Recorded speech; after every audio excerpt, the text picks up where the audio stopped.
Hello Normans, and welcome back to this week's Norman News at Home Edition. I'm Alana Morgan. Stay tuned for news on the pause of the rollout of the Johnson & Johnson vaccine and more on an in-person graduation, a prom, and many more senior events for the class of 2021. Around the school in 30 minutes, this is the Norman News.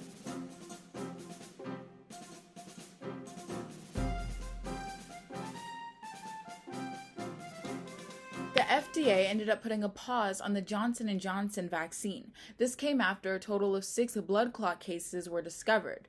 According to the CDC, around 9 million Johnson & Johnson vaccines have been shipped out, and 7 million Americans have received this vaccination. New York was one of the first states to put a pause on the rollout of the vaccine due to many incurring of a disorder in their blood clots around 2 weeks after the shot.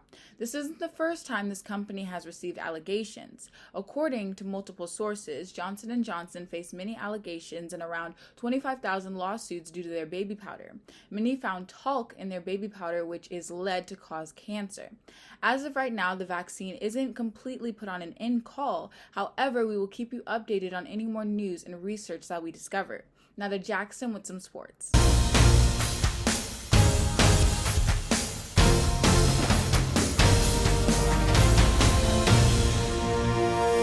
Last week, the Miami Heat, the reigning Eastern Conference champions, took on Kyrie Irving and the Nets. It was a close game throughout, and the Nets were up by 6 points with only a few minutes left in the game. The Heat did not give up, however. They kept their persistence and tied the game with a 6-0 run. On the last possession, the Heat had the ball, and Bam Adebayo hit the game-winning shot at the buzzer to win the game 109-107. Games like this make the game so entertaining, and I can't wait to watch some more. Hi, I'm John Heller, and this is my take on the Dodgers and the Padres matchup.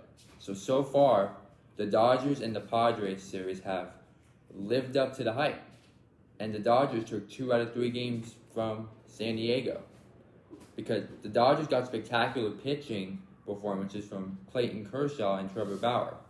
The Dodgers beat the Padres twice in 3 games in the weekend series, but this isn't over. Not even close. They have 16 regular season games remaining against the Padres, including a 4-game series at Dodger Stadium. Starting this Thursday, although the Dodgers are heavily favored to win this division, and they have won the NL West 8 straight times, it will be a back-and-forth race throughout the season, which is most likely. The Dodgers haven't had a real tough competitor in their division, so the Padres are the toughest challenge that the Dodgers have had to face in a really long time. San Diego has constructed an enormous, talented roster by adding 3 frontline starting pitchers in Yu Darvish, Blake Snell, and Joe Musgrove.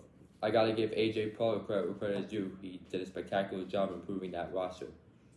San Diego's starting rotation is not as strong when compared to the Dodgers starters, but San Diego should hold its own. I give the Padres bullpen the edge over the Dodgers. The Dodgers and the Padres both have a stacked offensive lineup, and it will be a lot of fun watching what is clearly the best rivalry in baseball. That I say, Heller, out. Next, Rachel will cover entertainment.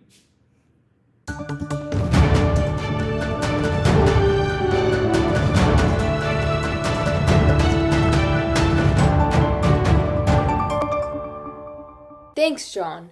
James Charles's YouTube account has been demonetized amidst accusations that he engaged in exchanging sexual texts with minors.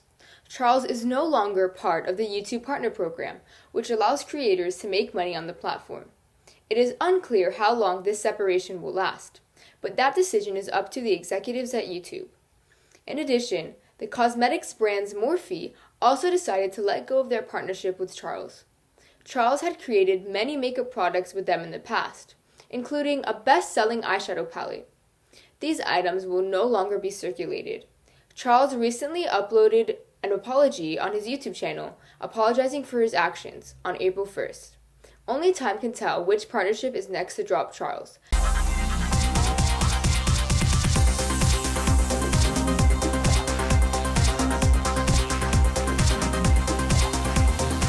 United States authorities recently recommended the pausing of the Johnson & Johnson COVID-19 vaccine. This is due to reports of a blood clotting risk associated with the vaccine. A similar condition has been linked to the AstraZeneca vaccine in Europe. Recent studies by the CDC report that 4 of the 6 females that developed blood clots after their COVID-19 vaccination had initially been prescribed heparin. FDA officials are currently studying the connection between the Johnson & Johnson vaccine and the 6 total blood clotting cases that have been reported so far.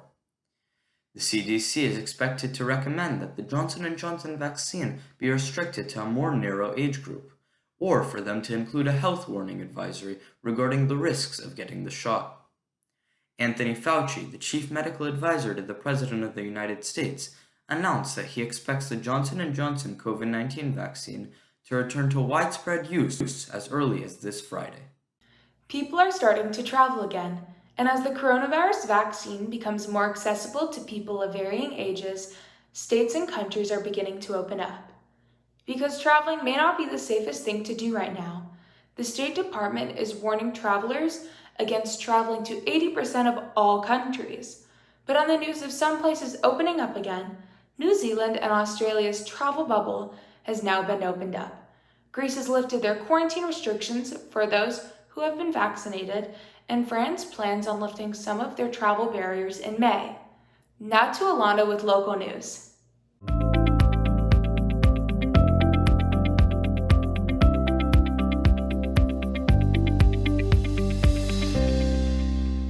Thanks, Natalie. Guess what, seniors? Beverly is officially planning a prom, in-person graduation, and a bunch of senior events. Beverly is asking for a donation of around $199 per student to be able to fund all of the senior events. That would include the graduation day breakfast, senior sunset montage, swag bags, and so much more. If you want any more information, you can definitely stay updated through email and on Beverly's social media accounts. We will also keep you updated on any further news regarding the class of 2021. Stay tuned. Now I'm going to send it to Natasha with this week's weather forecast.